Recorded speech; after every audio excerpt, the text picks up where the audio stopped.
Fuel up yourself with G Fuel and use code Incon for 10% off your order down below in the description to help support the Twitchiest community. Didn't take.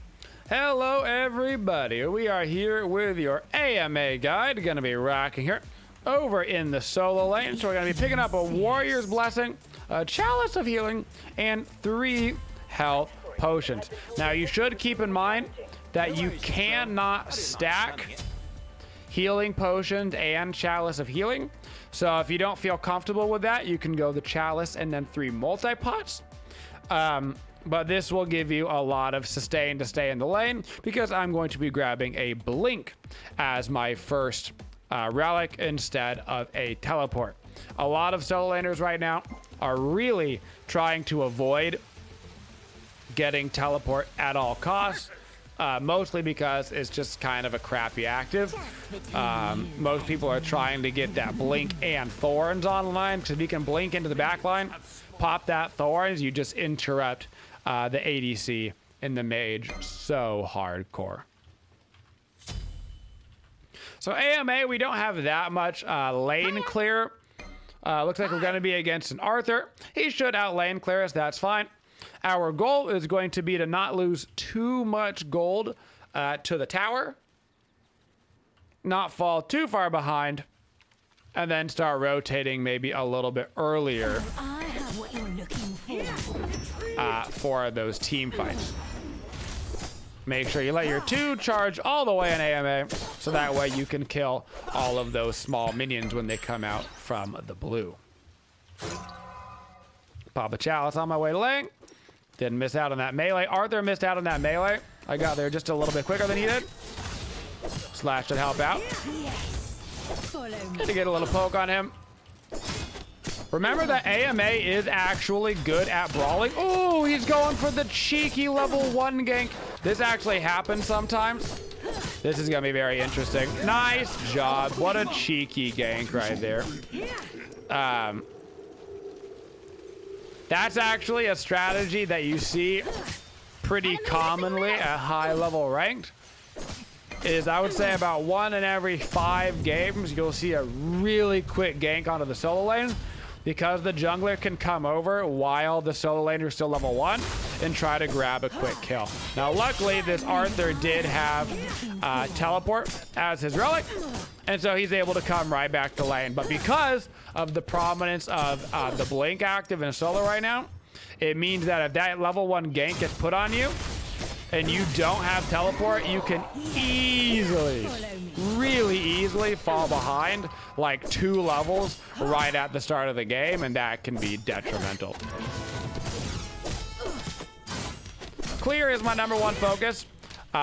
More so than anything else. I'm just gonna dash through the wave and work on full clearing these creeps. If I can clear this before him, I can try to push him under tower, and I don't mind going for these auto attack 1v1s because of AMA's passive. You actually have a really good auto attack trade against a lot of the guys in solo lane. Arthur's no exception. He will start to clear pretty hardcore soon though, but luckily we got that early gank, and so that actually is going to be kind of a saving grace for our lane clear here. I have what you're looking for. An enemy has been slain. Now, if you're going to go the teleport start, or excuse me, the blink start, I recommend not backing, if at all possible, until you can full buy your boots. Once you can full buy your boots, it'll really help you get back to lane quick so you don't miss out on too much experience. So my goal is gonna be to, probably not on this wave, probably the next wave, I'm gonna wanna clear it as fast as humanly possible and then immediately back, so that way I hopefully don't miss out on any farm in the lane. So I'm gonna walk up to this, up by the tower. I'm gonna try to smash through this clear. I'm gonna have to use my ulti to try to get away here. That's fine. I got my dash up. I've got my ulti. We're at the combination Pizza Hut and Taco Bell. That's fine. I'm not gonna get credit for those 3 archers, but I don't want to miss the entirety of the next wave. So I'm gonna back it up. I switch over to my movement speed stance here with my 1. Is under attack. And now we're gonna run it back over to solo. I am probably gonna miss out on like, I miss out on those 3 archers, plus I'll maybe miss out on another 1 or 2 creeps. Mostly just because we got ganked there though, so not bad at all. For our next item, oh wow, I didn't miss out on any of this wave though. For our next item, we are gonna be going into the Stone of Gaia. Stone of Gaia right now is usually the go-to first item on the warrior solos. Enemy spotted. If you don't like Stone of Gaia, Sledge is always a great item to pick up. Or if you find that Sledge is just more up in your play style, you can also grab that. No problems there. Typically, you don't grab Sledge and Stone of Gaia. If you were going to end up in that predicament, it probably means that you grabbed the Sledge early and then you built the Stone of Gaia much later in the game as like a 5th, 6th item type situation. I have what you're looking for. So I do have a little bit of kill potential here on this Arthur, particularly if he just uses a decent amount of his abilities. I'm gonna start my 2. I'm gonna go into my ulti just to make sure that he can't interrupt me. And I'm gonna pop my 2 right at the end of my ulti when he is stunned, so I get a free setup kill. Now that he's killed, I'm gonna try to grab this wave behind his tower, and I'm gonna go for a little bit of proxy farm. I can see that most people on their team are dead, and so what I'm doing now is I'm trying to kill this wave behind his tower, which is gonna let me start to kind of rotate around. Now the Nike has come over to me. This is fine because we are going to be doing the Gold Fury. And so basically only 2 things can happen in that situation. 1, the Nike doesn't come over to me at all and I get a free proxy farm. Or 2, she rotates over to me, and because she rotates over to me, she's not defending the Gold Fury. Either way, a win for our team. Now I do need to be a little bit careful because I've taken some damage here. I haven't backed in a little bit. I mostly just want to make sure that I'm getting credit for this wave before I kind of skedaddle. On my second back, you don't have to be able to afford the full Stone of Gaia, but if you're in the solo lane and you're within a couple 100 gold of the item that you're looking for, I would recommend just staying for it. If you get a wave plus a totem, that's pretty well gonna get you about 200 gold in the solo lane, which allows you to just go ahead and buy the entirety of the item that you were looking for. Once again, there's another wave, so I gotta be a little careful. I do want to go for it. Now, while I'm low on mana here, it's not a horrible idea for me just to get some poke on this Arthur. So I'm gonna try to hit him with my 2. He uses ulti, but he actually doesn't connect. I'm gonna get greedy here. I'm gonna try to bait him by sticking around. Because I've got my ulti 2 combo up, he's only got the warrior tab. I've got the warrior tab. We're actually both fairly squishy. I'm gonna go for a little bit of a play. I'm in my damage stance right now on my 1. I'm gonna hit him with the combination right there. And I'm gonna hit him with the stun, and we're gonna be able to put him down. So I felt pretty confident with that there. I knew that Arthur didn't have his ulti or anything up to kind of be super tricksy. Oh, speaking of super tricksy, I'm gonna switch into my movement speed stance. I use my blink to get away. Can't quite kill me. All right, Stone of Gaia, boom, online. Right after our Stone of Gaia, you know what we're going towards. We are getting into our Gladiator Shield. Gladiator Shield right now being bought universally across the game. You're gonna see it in the solo lane, you're gonna see it in the jungle, you're gonna see it in the support, you're gonna see it absolutely everywhere that you find warriors or assassins being played, because it is just ridiculously stat efficient and it gives you so much bonus damage for building tanky, which is a very, very dangerous combo in Smite. Follow me. Freedom! In the solo lane, the totem should always be on your mind. particularly for the first 5 minutes of the game. It can be very beneficial for your team, and it does give you 125 gold for your entire team. So if you get like 10 totems and they get none, I mean, that's 1,000 gold advantage for your team just based off of that. But you should really never prioritize the totem over XP. Waves, minions should always be your first and foremost. And then the totem after that. You don't want to fall behind in XP for the totem. You don't want to screw up any blue buff timers to get the totem, etc. So always in the back of your mind, but always on the lowest of your priority board. The time it should be the highest is really one of those first couple of waves, because the totem MP5 can be quite beneficial for your mid laner in the early stages of the game. Now, I'm getting to the part of the game as well where we are getting close to more proxy farm. So I'm going to try to clear this wave, and then I'm going to start rotating into his jungle. And after I rotate into his jungle, I'm going to be looking for some of his junglers' camps. If you get ahead in the solo lane, your job basically becomes to start to steal XP. This blue buff is great for you to steal, and this camp right here is great for you to steal. You can also throw down wards on them to keep the vision on it, so you can continually start rotating over to them. Taking any farm away from the enemy jungler is extremely difficult to deal with as a jungler, because then you have to start defending your own buffs from the solo laner. Chances are, if that's happening, it means that your solo laner is getting super out cleared. If your solo laner is getting super out cleared, they can't even really rotate over to help you. So then it becomes a solo lane 1v1 versus the jungler. It is absolutely horrible to try to deal with. I see his blue buff come up. This is fine. My goal right now is to just stay alive until my team starts to get over to me. I'm going to pop my ulti. And my ultimate is going to bug out really hard. I have no idea what just happened right there. That was interesting. Gonna pop my 2 early to grab that kill onto the Xing Chen. And we're gonna switch back over towards the Arthur. Try to body block his way out as much as we can. Stand in between him and the way out. Smite's been a buggy piece of mess since the day it was developed. Don't worry about it. You'll get used to it.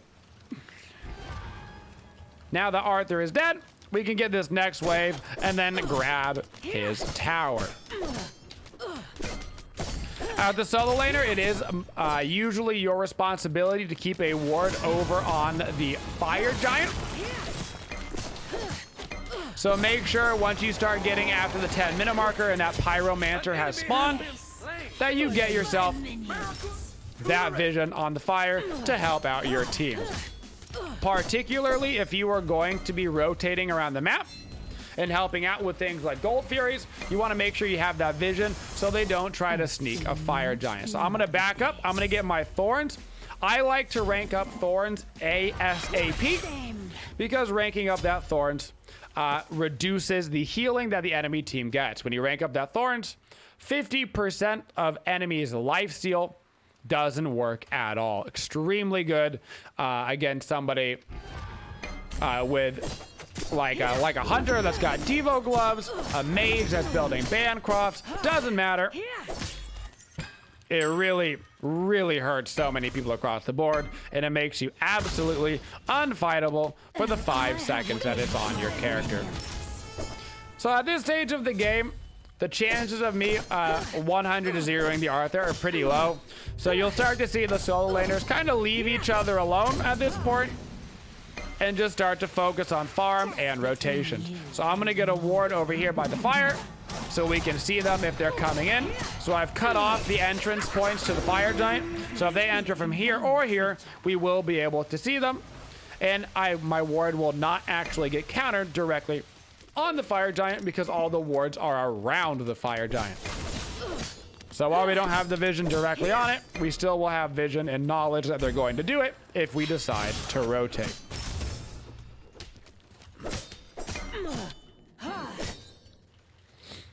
Now, this is right about the time of the game when you should be thinking about rotating. You've got the tier 1 tower down. You're pushing up in towards the T2. I'm actually going to go proxy farm. Right here, past this tier 2 tower, I can see the position of a lot of the enemy gods on the map. Always be keeping your eye on the map. And now I know that it's safe for me to rotate over and to try to help the team, and we might be able to grab something like a mid tower. Oh, I have what you're looking I'm for. gonna pop my chalice to make sure it's already going. I'm saving my ultimate until after this. I'm gonna pop my thorns. I still don't even know if I need to ulti here, actually. I've got the thorns down. I'm gonna use my ulti to actually try to peel for my Scylla. Not quite gonna be enough to keep him alive. Switch over to the movement form so that we can keep in range of this Arthur as he's trying to get out. I don't mind taking the tower right here. This is totally fine. I'm gonna silence the Arthur with my 3. I'm gonna switch back over to my damage form, more so for the healing than the actual damage. And I should be totally fine. And now I walk right back over to the solo lane because the Arthur is dead. I'm gonna walk on over, grab myself another wave, and then his blue buff. Grab that wave first for the XP because those creeps will die. And then make your way over to the blue buff. Oh, his blue's actually down. That's fine. But I can see that this camp is spawning, so I'm gonna go take a little bit of farm away from their jungle. For your level order on AMA, you're gonna be grabbing your ultimate whenever you can. Then you're gonna get your 2, as it is your main lane clear ability, and it's also going to give you those wonderful mitigations while it's popped. Then you're going to get yourself the 1 ranked up. That 1 is gonna increase that movement speed and the damage for your team. Good secure there from the Xing 10. Finally, ranking up your 3. All your 3 does is give you a little bit of damage. Sure, the damage is nice, but not nearly as important as the rest of your abilities. Yes. An enemy has been slain. For matchups on AMA, she is a very team fight and late game focused solo laner. She's got good holy Scylla Batman. She's got good CC in her kit. So she's got good setups for pairing with a god like a Scylla, a Ra, Poseidon. She's got the silence that she can follow up to get into range, and then she can throw down the ulti, which is going to slow somebody down and then stun them. So she does pair well with those gods. The reason why she's such a team fight, wow, just like that actually. Another reason why she's such a team fight based solo laner is because of her passive and her 1. Her 1 spreads out that damage via power or that movement speed to your team. So 21% movement speed to everybody on your entire team is stupidly efficient. And she's one of the best fire giant burners in the game for solo lane because of her passive doing that weakening aura where you get increased damage taken on the creatures that you're auto attacking. It means that if you've got the power stance on and I'm attacking it and he's got all this weakening and so he's taking damage on damage on damage, everybody's going to be able to burn down the fire giant extremely quick. So if you pair AMA with a god like a Gooby or a Merlin, wow, what a good steal there from the Nike over the Scylla. Bit of a misplay from the Skillas. If you pair it with a mage burner of the fire giant, like we said, like a Gooby, like a Merlin, you will just see those objectives disappear right before your eyes. Now, for gods that AMA tends to have a harder time with in the laning phase, you're looking for the gods that have a lot of in-lane clear. AMA clear isn't horrible, but it's not great. So gods like Arthur can be problematic, Cthulhu, anybody that just has very kind of easy, straightforward, high clear. And also particularly somebody that doesn't have an easily interrupted ability. Kabrakan is actually not a horrible matchup. He's a pretty popular solo laner right now. He's not a bad matchup for AMA because you can use your 3 to interrupt his tremors, thus interrupting his main source of clear, so you can actually compete with it pretty well. So anybody that's got like one form of channeled clear, AMA tends to do pretty good against because all you got to do is dash into them over and over again when they're using their clear and save it for that. Now we're going to be getting ourselves our Pridvin, another Sentry Ward, and then we're going to start to work on some magical defenses. Switch over to my movement form as I'm leaving the base. Prayer Defense is going to bring us up to 30% CDR. We've got good physical defenses and HP right now. So what we need right now is magical defenses, and we're looking for percent mitigations. So we're going to be getting ourselves into a Oni Hunter's garb. I will bite you. Ooh. I'm gonna see if I can't reach him. I'm not gonna be able to get him before he goes over that wall. I might be able to chase him down. I'm gonna switch back over to my one. I know that it jumps down. I know that his ultimate is down. I'm gonna try to sneak myself through here. I'm not gonna land it though. I'm gonna pop my thorns just in case he turns around on me. You can see that I'm actually still kind of fine over here. Back into my movement speed form. I'm kind of waiting for him to jump. There it is. Unfortunately, I can't hit an ability to save my life right now, otherwise he would have been dead like 10 times. Luckily, Sylvanas can land his abilities. In the team fights on AMA, all your job is to dive your brains out into the backline. That means they're mage, that means they're hunter. It is simply your job to hold down the W key, pop your thorns, and get in their face. That's basically what all solo laners' jobs are right now. If you do fall behind, have no fear. We need to get out of this. Maybe you had a hard time in the laning phase. Maybe they had an extremely good lane clearer. Maybe you got that level 1 gank on you in the solo lane instead of getting it to help you out. That's okay. AMA can actually transition respectably into a peeler role. So maybe you can't dive fully into the backline because you got too far behind. So instead, use your kit to help out your team and peel for those people that are really big. So this game, we have a really big Scylla. So if I was behind, instead of full diving into the backline, what I could do is I could sit by my Scylla and make sure that he's got this bonus movement speed on him or the bonus damage, depending on what he needs. And then I could use my silence and my ultimate to peel for that Scylla. So you're not out of the game on AMA just because you had a hard early game and you can't full tilt dive into their backline. Back it up. Let's grab ourselves this Oni Hunter's garb. I'm going to rank up my blink. And we should get ourselves set up near the fire giant. Hey, best of luck. Your right tower has been For your standard combo on AMA, you're typically going to be starting off with either a blink or your dash. After the blink or your dash, you're going to press your 2 to start getting that charged up. And then you're going to follow up with your ultimate. That ultimate is going to hopefully stun somebody for you. And then when your 2 pops, it'll just absolutely delete them off the planet. Any squishy will get decimated. I'm going to sit back near my Scylla right now, give him that bonus movement speed. It looks like they mostly kind of want to run away from this. I'm going to stay in my movement speed form just so I can keep up with this Arthur. Keeping an eye on the map, I see that my Scylla might be in trouble. I'm going to pop my thorns because we're right here in the middle of the fight. We might not need to do fire dart anyway. Keep a body between the Scylla. You can see that even though I'm ahead, I'm still using myself as a bit of a peeler because our Scylla is just simply so big. Unfortunately, gonna miss my 2 there on the Nike, but it looks like he's gonna die anyway. And now we should be able to shove it right down the mid lane and put this game away. When we sold our Warrior's Blessing, I would have gone into a Spirit Robe this game. Spirit Robe would have put us at a nice 40% CDR, so we would have been completely capped, as well as provide us some more percent mitigations on top of the mitigations that the Oni Hunter's garb was already providing us. Finally, if we would have sold our boots into the ultra late game, you have a lot of options at that point.